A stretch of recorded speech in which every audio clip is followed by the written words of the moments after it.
You've been white-knuckling it through the fourth turning. You've been building your resilience toolkit. You're finally starting to find your footing. And somewhere between the long council meetings and the 11 p.m. emails you didn't have to send, something is stirring. Not a breakdown. Not even a breakthrough exactly. More like, oh, I've been so busy surviving, I forgot to notice what I actually want to do next. If you're wondering what pattern matching, toxic status loops, and the first act of leadership that nobody puts on a resume have to do with where local government is right now, stick around. We'll see you on the other side.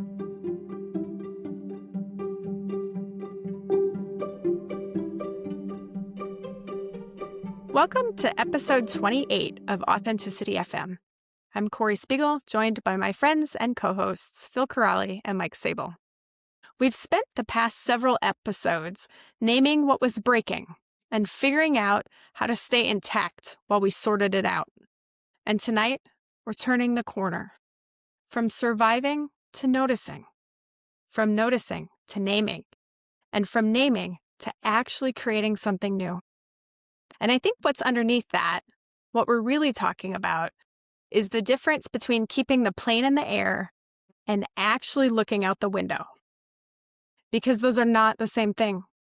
So I want to ask you both, have you had a moment recently where you realized, oh, something in me has shifted? Not the work changing, but something in how you're showing up to it.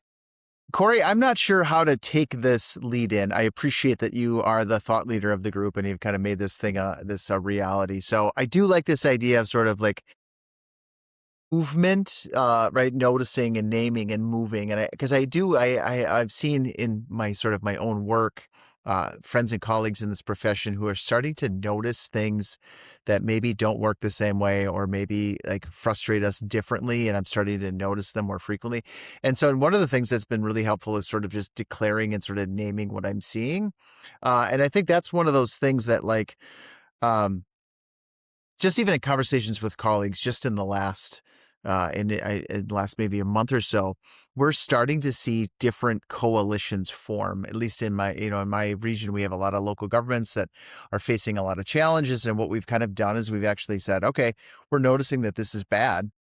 The traditional partners that we would have had don't work. Let's make a new one. And so what started as a 12-city coalition quickly became a 16-city coalition, and then after today, I think we're at 25 cities have sort of banded together to advocate on our behalf. And here we're seeing this shift in movement that I think is pretty, A, it's intentional, B, it's powerful, and C, it feels right for the moment. So I think this is a pretty timely topic after what we talked about in early parts of January and February. I'm kind of struggling with the right thing to say as it relates to both either what I'm seeing in my personal life or what I'm seeing in my professional. And the simple thing that I would say is that I am just noticing people picking up on things differently.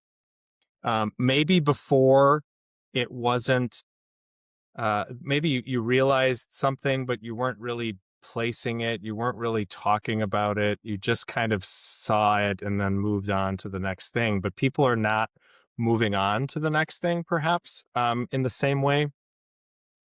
I've had a few difficult professional conversations with colleagues in the last couple of weeks that have challenged what I thought I understood about how things were.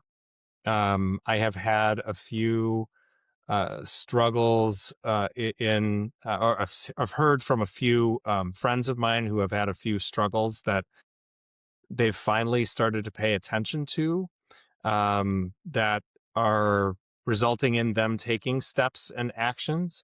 And I would say even for myself, a few weeks, about a little more than a month ago, I deleted one of my social media apps from my phone, and I deleted Facebook. And what I've noticed is that it wants me back. And the way I know that is I'm now getting emails from Facebook saying, hey, so and such just updated their profile. You should take a look at it. And I'm saying, "Hmm, not really that interested." And I would say if I'm noticing a stirring, it's that I'm not being stirred by that email. It's not inciting some reaction of anticipation or excitement. It's like, it's just another email. Um, and that's kind of a fascinating feeling for me, because I would say in most iterations of my past 15, 20 years, that would have gotten me to say, oh, just get the app back on your phone, then you don't have to, that you can see it. And it's not as interesting to me right now. And so I'm just noticing that I'm not sure if there's a bit of a calm right now where people are, their senses are just a little bit more attuned to what's happening around them, or if we're just hearing the crazy a little bit differently and seeking to find a way to take some agency over what we're experiencing and stepping away from it. So I love that you use the word agency, because that is the right word, right? Um, the world is still chaotic. That hasn't changed. The stock market goes on its roller coaster ride every single week. We take military actions without congressional approval. Like, there's just, it's all not from the normal playbook. And I think what happens after you get through this, I don't like the chaos. Like, that is a universal reaction. I think that's what led us to talking about disruption for several weeks is, okay, I can't control that. And in most cases, I can't even influence it. So what can I control and what can I influence? And then you start to think about time and connection and resources completely differently.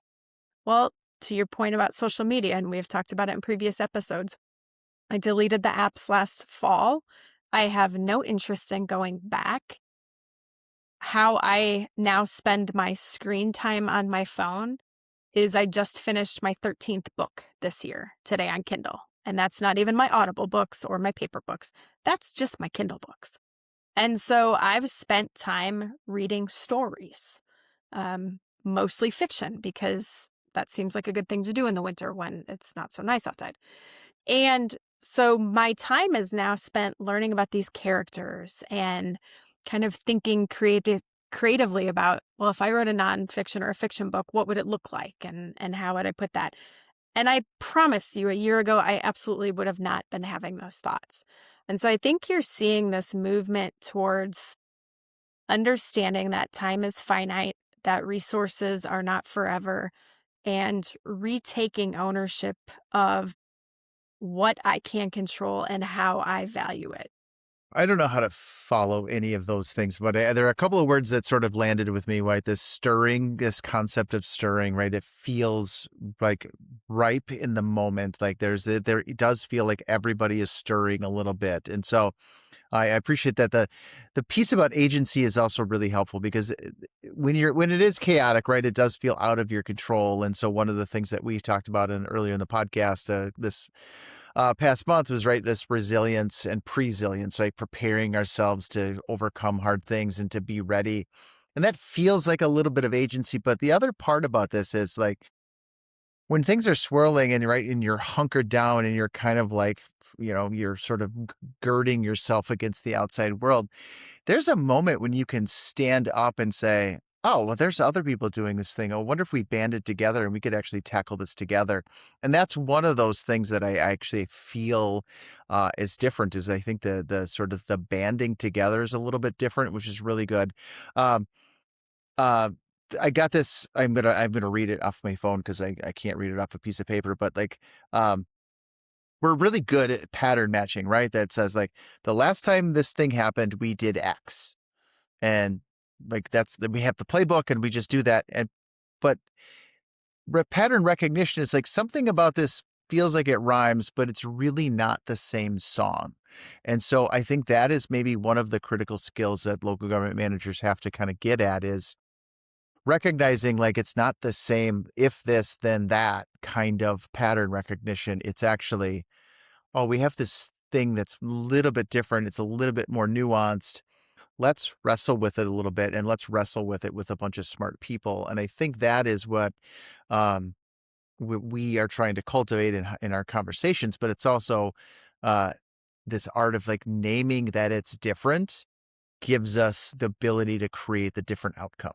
Well, the pattern matching comment is really resonating with me because I think we are trained in a lot of ways in city management to say we've done this before.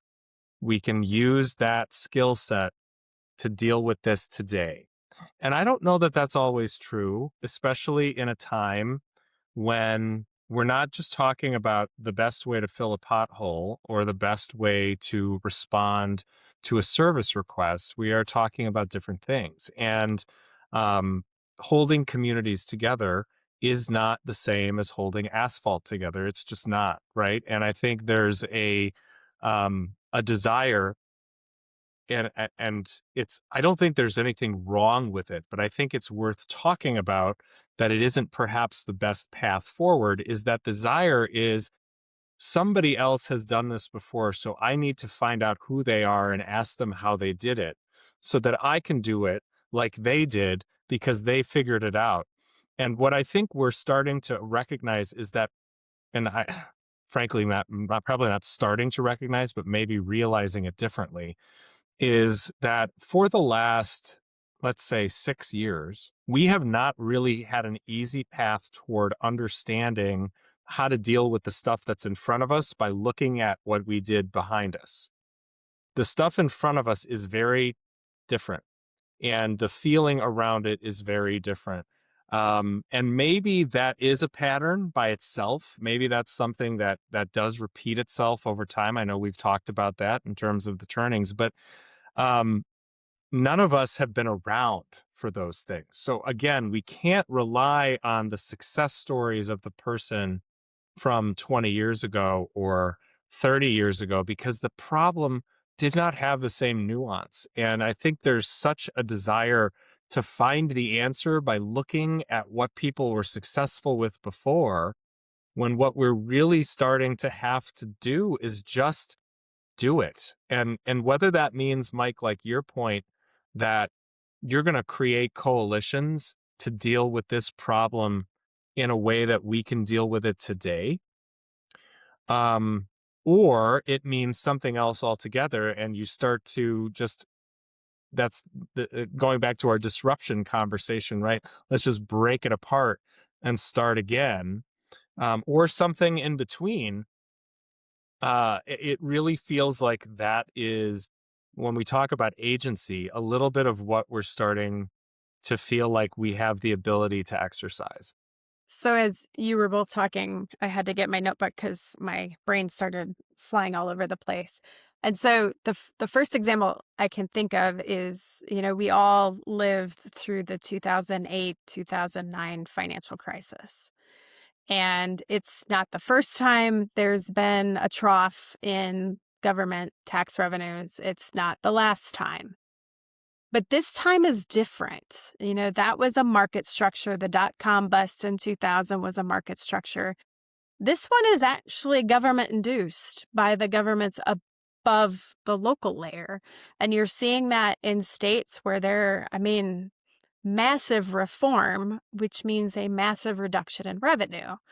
And you have one side claiming victory over that and another side saying, but how am I supposed to fill the potholes now? Like, real people want real services from their real local government. They just apparently don't want to pay for them.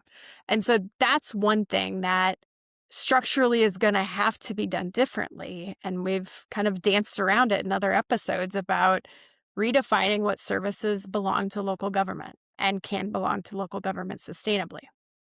The other thing that kind of got me thinking of was the commercial property that exists in urban centers and suburban, kind of those inner ring suburbs. Mm-hmm. It was built through many, many years, decades in some cases, and the market's just fundamentally different.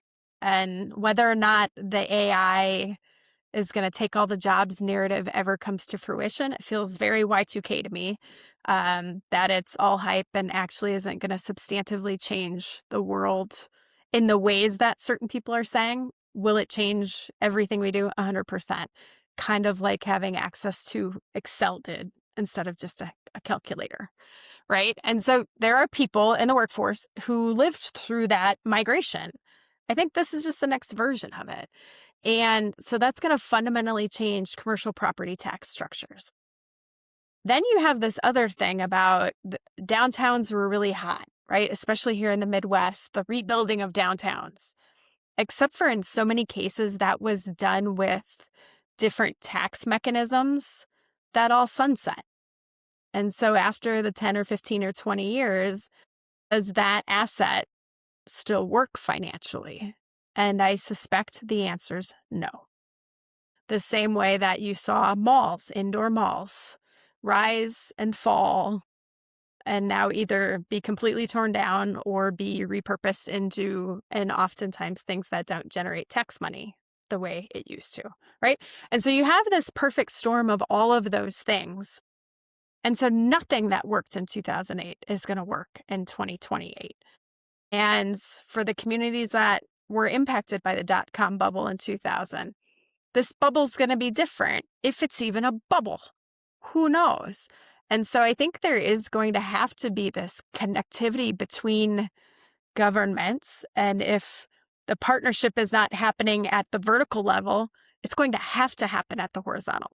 All right. So that is you just said exactly what I had sort of pictured in my head. So I'm going to say a couple of things. What this idea that it's too cloudy to look ahead, right? Because it's just so uncertain to look ahead. And it is, I will argue, probably less helpful, charitably, largely irrelevant, actually, to look backwards. Because you're right. I mean, like, TIF structures from 20 years ago don't matter when commercial real estate has less value than it had before. So it doesn't help to look forward. It doesn't help to look backward. But so Phil said something interesting. Like, if we're all in this together, to sort of do a High School Musical reference, like if we're all in this together, the trick is to look side to side. The trick is to look side to side and be like, okay, so who else is in this with me at the same moment?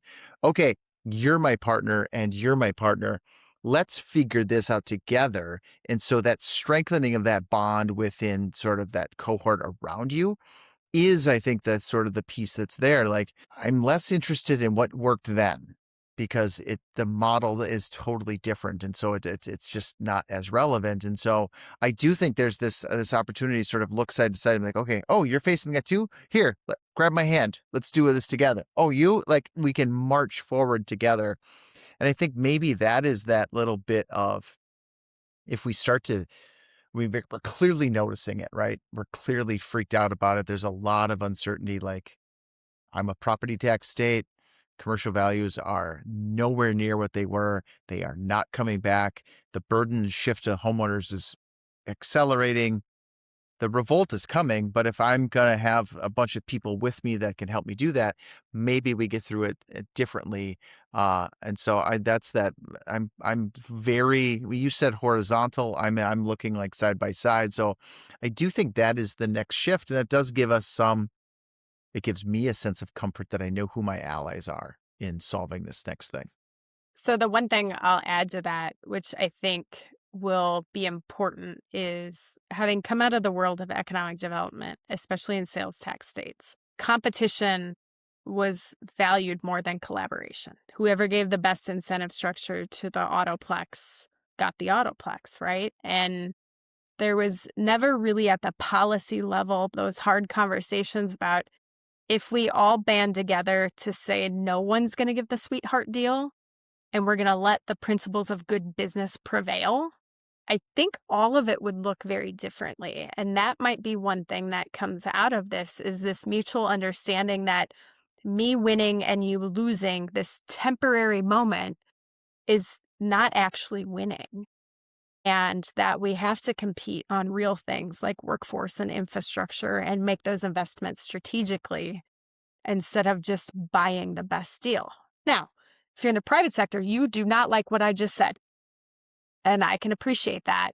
But as stewards of the public trust and the public funds, I think that's going to be an important factor that comes ahead, especially when real estate and the fabric of real estate is just fundamentally different. So I think the struggle with that, and I'm all on board with the how are we going to hold hands through this and march together, is that it is not perhaps always the human condition to believe that helping your neighbor helps yourself. And I think that's what you were just talking about, Corey, the zero sum game of the economic model through the early 2000s really bit a lot of communities in that 2008 to 2010 window. But that was a long time ago. And so I think that what we also recognize is that the passage of time heals a lot of things and perhaps heals them incorrectly. They didn't get healed to the place that they were, or they didn't get healed to a better place, but they actually don't set well. And then they're kind of janky. And I think that is something that we're also seeing, because I would venture to say that we all look at our communities and say our community is our first priority, and that's true, and it should be. And that's true of things that mean life and death for the people who call this place home, right? The very true things that local government provides. But when you start talking about the broader collaborative structures, the broader, this is good for all of us as a region conversations, it really devolves quickly into that doesn't mean anything to me if it doesn't mean something for my place as much or more than your place. It's the NIMBYism at the government level. And we see it all the time, and it's a challenge. And I've had those conversations among my colleagues where we talk about things where we say, this broad thing is being proposed. What do we think about it? And we all immediately we think about it in the vantage point that we are sitting in our offices, as opposed to the vantage point of good government, or the vantage point of how does this, does the rising tide raise all ships? Because those are courageous things to do. And in a time where courage is not necessarily championed unless it means you win, that you one winner, not like collective winning. I think that's then a challenge. My hope, to circle back toward the stirring, is that in times where we can't rely on the stuff that we've relied on in the past, we start to realize the only thing we can really rely on is each other. And those foundations shifting below our feet, and us finding it being very uncomfortable. The only way you don't fall down is if the person next to you reaches out their hand and says, how can I help you so you don't fall? And maybe in doing so, I won't fall too. And we get to that place of realizing that collaboration and a broader view of winning actually makes it true, as opposed to the stuff that we've convinced ourselves of. Phil, what you just said reminded me of a comment that Pam Davis made on a recent podcast episode. So this is the moment of the podcast where I have to do the obligatory, please give us feedback, like us, subscribe to us, like help us be better at this work. But our friend and colleague Pam Davis talked about how local government is an open source. Like there isn't competition for good ideas. And she's right in the sense that I want to share this, right, what I'm thinking and how it could help others. But there is a flip side to that coin, which is that sort of like that toxic loop of like, yeah, that's a great idea, but I still might use it to win over your community, or I might do it like to drive a change that might benefit our side versus their side. I have uh, our region, in the region that I work in, there's a lot of cities that are sort of pairs, natural pairs. And so, one might be a little bit more affluent and they have like sort of, more resources and more amenities. And I have heard people in that community say, we have plenty of affordable housing. It's just located in this city. And so it's sort of this little bit of toxic competition. And so there is always going to be an element of that. But I think one of the things that this stirring, reckoning kind of moment says is, okay, that type of attitude won't work tomorrow. So it just reminded me of a couple conversations recently, and you guys used the word NIMBY. It's really protectionism, right? Like, I'm in this community, I'm here now, the door can close behind me, and I'm going to protect that. And so you see states, and Phil, we talked about this, Illinois, throwing out zoning codes to say you can't do that anymore. You can't keep people or land uses out anymore. And the number one reaction is fear, right next to its friendly neighbor, anger, right? And so I think when we talk about disruptions and we talk about collaboration, those are the kinds of things that if people are unwilling to revisit how it's always been done, some other structure is going to smash it for you. And we've talked about that in premise around lots of different things. Some systems do need to be broken. Now, I'm not saying zoning codes all need to be broken, but you're seeing states step in and say, we don't like how any of you are doing it. So we're going to change the entire structure. And I think as you see more things like that, it's the idea that the tighter you grip onto something, the faster it's going to break. And those who are more flexible and are more willing to write the future differently, and that's terrifying while you're doing it, are going to be the ones that set the new standard. And there's great power and opportunity in being on the leading edge. So I'm gonna pivot slightly on that, right? Because I think you described something that's sort of been really interesting. Like if the playbook as it's written, right, sort of gets upended, it also forces the local government manager to kind of rethink what's important, right? So we often promote people who work really hard and who like do go the extra mile, and who do outward things that sort of like, are obvious, right? Working late, doing council meetings, volunteering for things. But are we really trying to do we actually capture people who are delivering value, or are we rewarding activity? And I don't know that I have the answer to that question, but I think it does sort of, it's incumbent on me to like rethink what if my current systems of rewarding employees or recognizing my employees or just finding talent, are they meeting the moment that we're in? And I don't have a good answer to that, but I have been thinking about this question. Like, what I really want is people who think clearly about what's going on rather than just who answers an email at 10:30 at night because I have a question. Well, I think that's a really astute observation about the difference between this hustle that I feel like these lovely devices have encouraged us to live. And personally, I have gone through phases of my professional life where I felt like I was doing my job better, more effectively, if I was constantly engaged. And I don't know that I feel quite the same way about that. I've tried to take my Sundays back, for example, where I've said, I'm going to check my email on Saturdays. I may even respond to some email on Saturdays because it fits my schedule and it's something that makes sense and I'm able to catch up a bit and catch my breath.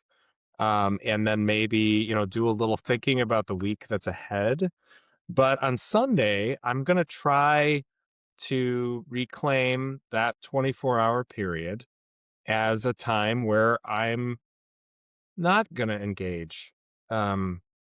quite as much. Now, of course, if there's an emergency or something like that that happens, that's a different story. But there were a few Sundays where I felt not just guilty, but like I was cheating, right? And I think it ties into your point, Mike, about what it is that we value.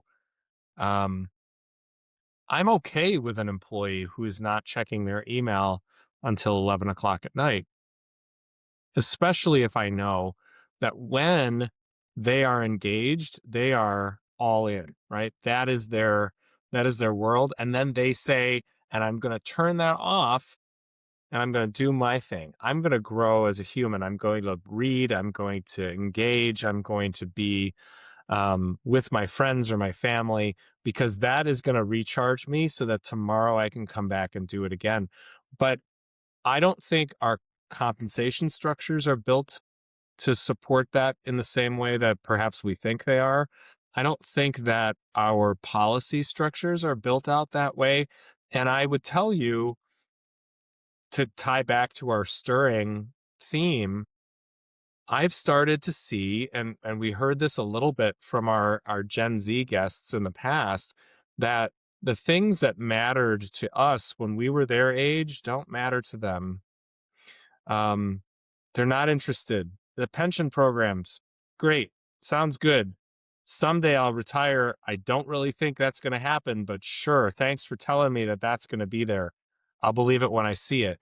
That's the kind of response we're seeing. And they're saying no to this. They're saying it's fine. I'll engage. I'll use it. But no, I really value my time. Who among us hasn't had the conversation with our police chiefs where they are frustrated by the fact that new recruits are not throwing themselves at the overtime sign-up sheet?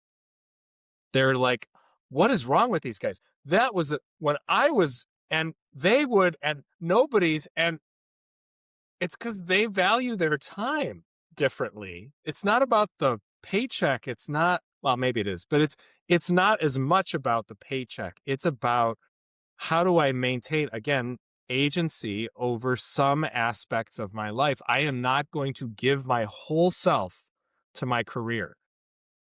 I think what we heard from Pam Davis as well, to throw her back into this conversation, is guess what?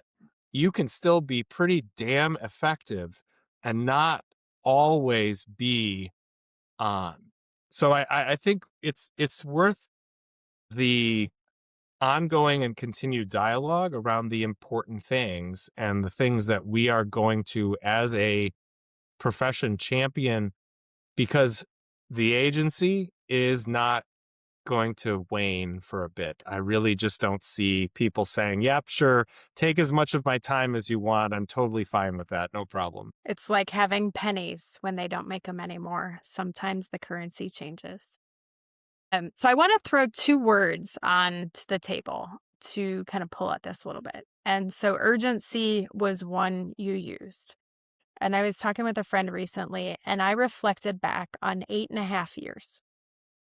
And there were only 3 moments that are truly urgent where I needed to be immediately accessible. 2 of them I was not at work, 1 I was. And when you have the distance of time, Craig Rapp's time in the desert, you can reflect back on that and say all of the rest of it was just noise. Literally just noise. And it didn't matter. It felt like it mattered at the time, but it actually didn't matter over the horizon. And that's where I think agency plays in. The other word I want to pull at is influence. And whether it's political influence or social media, right? We talked about how we've all detoxed from social media, how kids are approaching social media is different. And I think you see that in, when I scroll the little bit I scroll anymore, I'm like, I can't tell if that's real or not. And so any emotional attachment I had to, oh, that's cool, or oh, that outrages me, or oh, I'm excited, whatever the extreme emotion was, is completely gone, because I'm like, that's a bad AI picture. Or, ugh, why do you keep posting such awful selfies of yourself? Like, is it intentional? Like, they're really bad. Does no one in your life tell you this, or is it on purpose? And so when we start to be jaded about influence, I think that's kind of a tipping point too, of recognizing that, well, if I'm thinking of that, somebody else is definitely thinking that too. And then recognizing the the kids like don't care. They just don't care about all these things that other people are worried about. And so, whichever word you want to tackle, I think that if I were to put a crossroads onto the table, it's that influence is going to look fundamentally different going forward. And real urgency is going to be defined completely different than it has in the past. I don't have an answer to anything that you just said. A couple of things made me laugh. So the first one was, right, the sense of urgency of like what's really actually urgent and important is pretty narrow. And I'm going through my own head of like just in the last year and a half, it's a small number of things that really actually required my attention and maybe input in decision making. It's pretty small. Um, in terms of influence, right? I mean, we've all seen the people who, right, you could pay for the AI bot to make a picture of you. And we know that that's fake. That's a thing. And we all kind of like snicker on the side and that's a thing. But um, there is something real about turning off influence and turning off urgency. And so, Phil, I know that we talked a little bit earlier today about something. Could you tell the story about your friend? Because I number one, I'm jealous of having a long relationship with somebody like this. Two, how they approached you, and three, kind of what your conversation was. Because I think it'll land with our audience probably different. So, Mike is referring to a conversation that I was sharing with everybody offline a little bit, and that is a good friend of mine from years ago, from college days, reached out, and we had the chance to get together very spontaneously without a lot of prep work. Normally, right, everybody's like, hey, what are you doing 3 weeks from next Tuesday? Maybe we could sort of think about maybe thinking about a cup of coffee between 9:30 and 10:15. But I gotta, this was, hey, I have an hour. Do you have an hour? And it's yesterday, and we're talking about tomorrow. And we both did. And the story that was so fascinating to me was the story about bricking their phone. They downloaded the Brick app, and what it essentially does is it takes away your ability to, in your anxious moments, grab your phone and start scrolling Instagram or jump to your news apps or get to something that ties into the urgency, right? The, oh my God, I have this feeling and I just need to like get there. And the brick stops you. And there aren't very many easy ways to get to what it is you're looking at. You certainly can go and sit down at a computer and, type in the web address and scroll with your mouse. But I think we all recognize that that doesn't really bring you that same dopamine rush that being able to just sit on the couch while you're in a commercial break during the Olympics and say, oh, I'm going to scroll through the news feed. Oh my God, I can't. That happened. Whoa, that happened. And then you find yourself elevating constantly in an anxious or an excited or some state. So what they were saying is that in the month or two since they downloaded, their brain works differently. They're calm. They're able to sit still. They're able to be in the moment with the people that they're with, whether those people are friends or strangers. It's not about the urgency of finding the connection. It's about authentic connection, right? It's about real, not influence.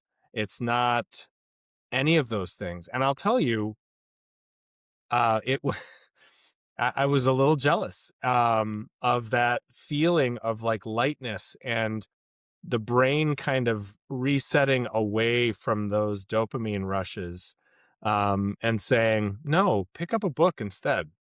No, do a puzzle instead. No, reach out to your friend and say, hey, what are you doing tomorrow? I'd love to get together. It doesn't matter if it's only for 45 minutes. That's fine. Like, it doesn't have to be more than that. And being in those spaces, talk about a freedom, right? Talk about an agency, talk about a not surrendering yourself to a dopamine rush or to a corporate algorithm, but saying, nope, I'm good. I don't need those things. I'm fine. I I found that even just in short spurts where I have perhaps been busy and for 3 or 4 hours left my phone someplace else, the pleasure of not being aware of what's going on in the world constantly in that moment right now because someone just posted about it, because someone just breaking news, something just and not having that, it is so luxurious. So again, I think that's the stirring that people are also realizing, that it's like, hey, wait, I don't have to feel this way. I can actually say, no, I don't need that. I'm fine with it. I'm okay. I mean, Corey, that's your story, right? But it's even more than that. It's not letting the pop-ups on your phone distract you. It's not, and I do this, I'll be the first to admit, if I'm in the middle of a stressful moment at work and I'm trying to come up with something and my brain is mad because it can't come up with it, why don't I take a nice little break here and just scroll through my phone for a few moments in the hopes that that is going to sustain this? It doesn't. It's a distraction. It just makes whatever I'm working on take, but it feels good. It's kind of the cigarette break of the 2020s, right? Like, if Except for with it's the like same, perpetual. and it's also got worse health effects probably, which is saying something. So, right, like, these things don't matter. Urgency is not there. It isn't. I can, again, Corey, I can think of probably 3 times in 20 years of my career where absolute urgency was necessary. And yet, isn't every email response urgent, right? So yeah, it's what a time. So I think that ties back to when we talked about resilience and capacity bearing, right? So some people are going to be totally fine with deleting the apps. I mean, it did take us a while to get you on board, but you did it and now you love it. So there's a little leap of faith there. The other thing I did over the holidays is I actually went into my settings and I turned off notifications for almost everything. I think all that's left, my Fitbit, because that's fun, text, WhatsApp, Messenger, because that's how my mom communicates with me. And that's it. All of my email notifications are turned off. So when you guys email me, I see it when I choose to log in, not when it says, oh, you have a new email. And so I think that is like this next layer of agency. If people are looking for the baby steps because going cold turkey is just too hard for them, turn off your notifications on some things. There are going to be certain things that you have to leave on. But to the point of any government email, when there's an actual emergency, I guarantee you there's a phone call or a text with it. And because of sunshine laws, most of it's probably not an email anyway. So think about the things where you can intentionally turn off, because the other part is you will find so much time. Like, you will all of a sudden be time rich, and that will feel very foreign for a while. And then you're like, well, what am I going to do for what am I going to do today? And all of a sudden, all of these other things, you start writing books and you start thinking about business ideas, and all of these things you never dreamed of are the ones that are just popping around in your head because your brain actually has time to do those things now. So I'm going to say one of the thoughts that has been like popping up in my head is like, are we competing for status, or are we competing for meaning? And what Corey just spent 3 minutes sort of describing is like this competition for meaning. And I think there's so much richness in there because, right, right, I know you wrote a book, you're working on a second book.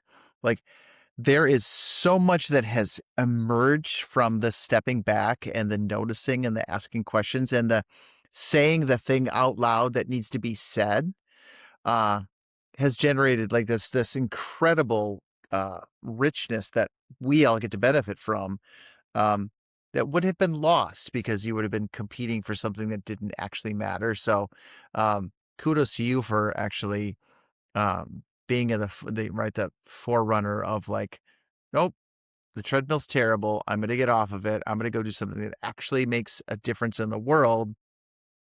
And then we go, oh, that thing, I want to do that. So inspiring others is an actual thing, which is the sort of the definition of influence, right? You're inspiring others to do other things. We're just choosing to do things for good. I think that was a great point, Mike. And it leads well into a bit of what I was just going to mention, which is the point about meaning is I think we've talked about this, whether it's, granny hobbies or whatever. But the other thing that I have seen start to percolate is this desire for connection. And I'm, talking about my friend is one thing, but I'm talking about it from the professional standpoint. So I just got back a couple weeks ago from our state conference, and kudos to the Illinois president, Paula Schumacher, one of my favorite people in the world, who focused some time on what it is that she's experiencing and seeing in the membership, and said, you know what, executive board and board, you are all required to spend an hour in shifts in a room to be present for your colleagues. And if nobody shows up, that's fine, but you're still going to be there. And it's all about being available for that connection. And so I spent an hour with another member of the board and a few others who kind of held over from the hour prior. And we had a conversation with somebody who showed up, who said, I have some stories I need to tell, and I don't know who else I can say them to. And I'm really struggling with a few things. I'm struggling with what to do as a manager in an environment that's really challenging. I'm struggling with what to do with the ICMA Code of Ethics in that context. And I'm struggling with whether I want to keep doing this work. And we spent 1 solid hour listening to this person unload what it is that they are carrying on their shoulders every day. And at the end of it, everybody was tired. It was exhausting because the room filled with this stuff. And yet, even though we were exhausted from it all, everybody left with a smile on their face. And everybody said, first of all, thank you for saying out loud what you're struggling through. And thank you for being willing to say it. And that person saying, thank you for being present so that I can't say this to anybody else. Nobody else gets it. I can't say it to my spouse. They don't have time. They don't have the context. I don't want to burden them. I can't share it with my staff because I'm trying to protect them from all of the things that I'm dealing with. And I don't have anybody else. Let me tell you, in that moment, I felt like we had done something as a profession for that one person. And I don't care if it's just one person, because that lifted them to a space that was better than when they walked in the door before that. And I think what we have started to see is a recognition that interpersonal connection, that ability to be there for somebody, not because you have the answers, but because you are willing to listen to what they're struggling with. That's what they're looking for. So, I'll give some props to our friends at ICMA. I think by the time this drops, they won't all have happened yet, but they are sponsoring peer support calls next week. And they're doing it region by region, and they're encouraging people to sign up and participate and just be in a space together for a period of time, whether you're saying something or you're listening or you're just doing something that connects you with your colleague. At the base of what we are supposed to do for each other as colleagues, as professionals, as people who understand, it is to be there for each other and to care about what somebody else's challenges are and to elevate their challenges to something that are real and valid and purposeful and meaningful, so that they may have some peace with those challenges. Not that they're going to go away, but how privileged are we as a group to be able to rely on each other? And guess what? Not everybody has a trio of people that they can reach out to anytime they're having a rough day, um, and know that that person or those people are going to respond to that text message or that call, and say, shit, man, I don't know what to tell you, but wow, I'm so sorry that you're putting up with that. Let me, whatever I can do, right? If you just need to yell into the phone, that's me. I'm here for you. I think sometimes we overthink what connection has to be. And sometimes that's what's the most base level, is the best. So Phil, I am going to say thank you for modeling what that looks like, because I will name that I don't have that capacity in me in the moment. And so this is a profession that ebbs and flows, and right, you're here and you're there, and so thank you for being in that moment, in the right moment at the right time to sort of lead the profession. And Corey, you and I have a lot of things in common, and one of the things that you do is you quietly and sometimes secretly mentor people in incredibly hard situations, and you do it with, like, of course, the utmost professionalism, but like absolutely make a difference in the lives of people in a profession who are in a pinch. And it's super helpful. And I don't have that capacity at the moment. And so there is this sort of like ebb and flow to how all of this stuff works. And one of the things I'll pose to the two of you is like, what happens when somebody finally just like names the thing in the room with somebody else and they name it? Like, what do you see? What do you experience? What transformation happens when somebody does that? Kind of like your story, Phil, of like somebody saying like, God, this is what I got. Like, what happens to the room? So I think it depends. And it depends on the context of who's in the room. Because so often, and Phil, you kind of said this, we're taught to hide it, to just package it away because you can't let your staff see it. You can't tell your bosses what you really think of them sometimes. And in the organization, you don't really have peers. And so, Mike, to your point about looking left and right, I think that is the magic of the era we're going into. I think, how do I feel, in those spaces, or how do those spaces feel? I would tell you that there is no greater compliment that can be paid to me than for a person to be willing to express what they are deeply feeling in a space that I occupy. Because what it says to me is, you trust that I'm not going to judge you. You trust that I'm going to keep it close to the vest. And you trust me enough to be honest about how you're feeling. We are not wired to be those things. professionally. We are wired to be cagey. We are wired to be cautious. We are wired to always look over our shoulder. Who's listening? What are they going to say? If they see me talking to you, what are they going to think? So when you can create a space where somebody is comfortable, I don't know that there is a better feeling, but that is not something that happens by the hundreds. That is something that happens by the ones. And it takes an immense amount of time. It takes an immense amount of energy.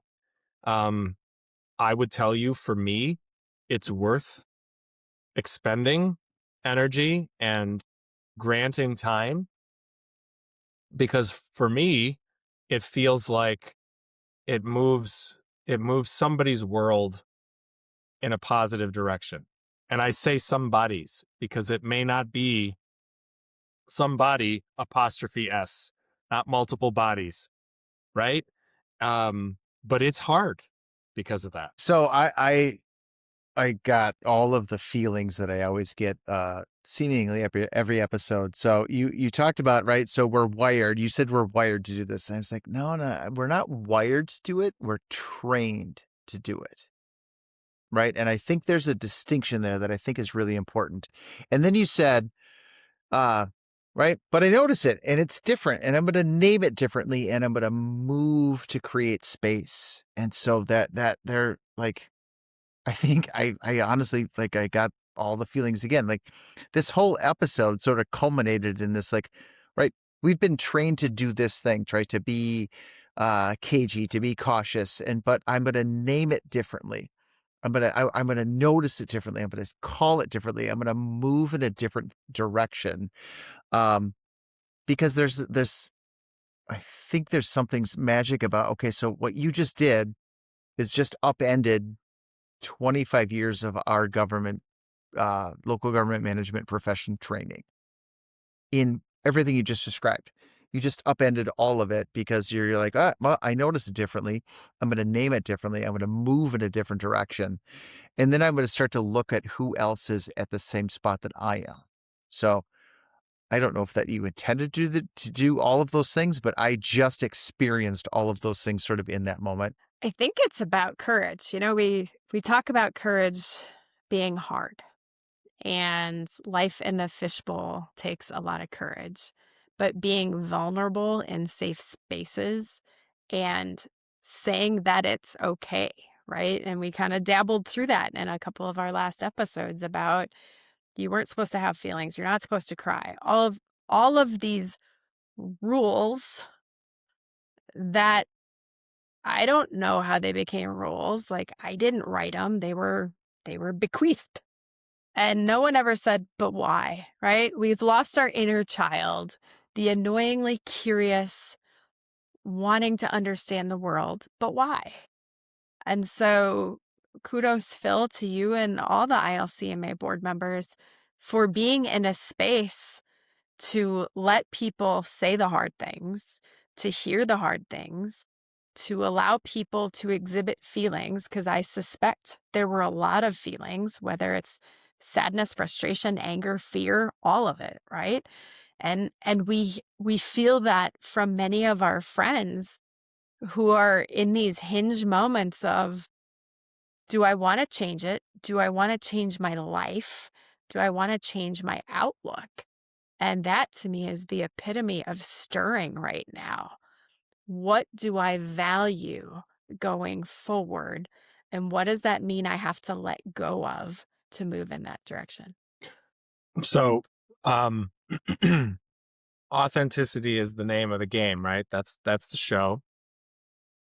And I think if anything, my hope is that what we're starting to see happen is a comfort with being one's own self. In spite of all the reasons why you shouldn't be, right? Because there's still good reasons to not be yourself. I saw a post today on LinkedIn that said, never A city manager never shares any aspect of their personal life with the organization. I say bullshit. Because the moment you stop being a human being is the moment people stop treating you like one. Don't treat me like I'm some sort of robot or some sort of perfect answering your question machine, because that's not what I am. I'm a human being who doesn't know what the hell I'm going to do tomorrow either, because we're all wired that way. I just happen to be in the seat. Yeah, I happen to be able to do some things pretty well that have put me into that seat.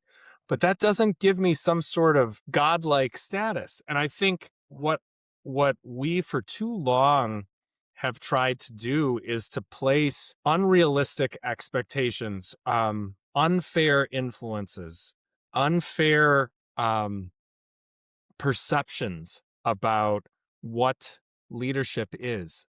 I would say for me, the only I've talked about the fact, and I talk about it probably more than I should on this podcast, but what I have found in LinkedIn as a platform has been an opportunity to be who I am. I don't mask it. When there's a bad thing that happens, I say it. When there's an amazing thing that I'm proud of, I say it. And a lot of things in between there in terms of the feelings. And what I have discovered is that that brings people to me who feel like they can do the thing that we did in normal, where they can say, I think you would understand what I'm going. That doesn't happen as much. And I'll say it this way. That doesn't happen as much as I wish it would sometimes in my own organization, because that influence or that influencer modicum that gets attached to me means that people who know me really well are afraid to approach me. And it's such a fascinating dichotomy of what it is that we're trying to be, which is to be human and to be authentic and to find meaning in what it is that what we're trying to do every day. And I would say it this way, we have to be ourselves, and we have to be human enough to recognize when other people need humanity around them, that we're gonna Mike, it's what you were talking about before, at the cities banding together and saying we need each other in this moment, right? It is no different. It's just on a smaller scale. And what we have the opportunity to be as humans in this profession is to both recognize when other people are struggling and take the opportunity not to solve their problems, but to be a shoulder, to be somebody that recognizes that they care, or that I matter, and that we're willing to be there for each other. And Mike, you may think that you don't have the capacity for that, or you're not in a space, but you still do, because all it takes sometimes is a 3-word text. Hey, I'm here. That's all it takes. I have heard people say that, not just about you, because I know you do it, because you do it for me and you do it for Corey and you do it for a lot of other people. But I've heard people say to me and about others, God, that's all I needed in that moment. You can do it. You'll be fine. Look for the light. It's you. That kind of thing is meaningful. And these hard days, that's the stirring that I'm starting to see. People recognizing that you can get through it. You can't necessarily do it alone, but it doesn't take a therapy session to get you to feel better. So, Mike, stirring for episode 28 was your brainchild. How did we do, and where are we headed next? So you say brainchild as if that's actually true. So the bots played a role in this, right? So it was like trying to help me organize my thoughts. So I brain dumped a bunch of things that I had been thinking about for a long time.